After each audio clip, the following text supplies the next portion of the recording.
করের পর south Calcutta law college, ঠিক 1 বছর পেরোতে না পেরোতেই আবার ঘটলো এক মর্মান্তিক ঘটনা। হ্যাঁ, আইন পড়তে এসেছিল 24 বছরের মেয়েটা, তাকে গণধর্ষণ করা হয় মানসিক নির্যাতন। এই জঘন্য কাজটি করে ওই কলেজেরই এক প্রাক্তন ছাত্র মনোজিৎ মিশ্র, সঙ্গে আরও দুজন, প্রমিত মুখার্জি ও জাহিদ আহমেদ। 25শে জুন গত বুধবার রাত্রে ইউনিয়ন রুমের বাইরে বসেছিল মেয়েটা। রাত্রি 7:30 থেকে রাত্রি 11:15 পর্যন্ত টানা মনোজিৎ ভয় দেখিয়ে ইউনিয়ন রুমের ভেতরে নিয়ে যায়, হকি স্টিক দিয়ে মারধর করে এবং গার্ড রুমে নিয়ে যায়। সিকিউরিটিদের ভয় দেখিয়ে বাইরে বের করে দেয়। কলেজের মেইন গেটের বাইরে দুজনকে পাহারায় রাখে।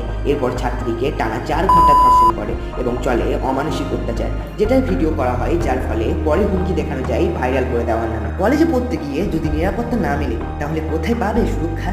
কলেজ মানে তো নিরাপদ আশ্রয়। আর সাউথ ক্যালকাটা ল কলেজ এক ছাত্রী বাঁচার জন্য লড়ছে নিজের সত্তার সঙ্গে নিজে। কে দেবে এই প্রশ্নের উত্তর? আপনাদের যদি ভিডিওটি ভালো লেগে থাকে তাহলে অবশ্যই ভিডিওটিতে একটি লাইক করে চ্যানেলটি সাবস্ক্রাইব করে কমেন্টে লিখতে ভুলবেন না আপনার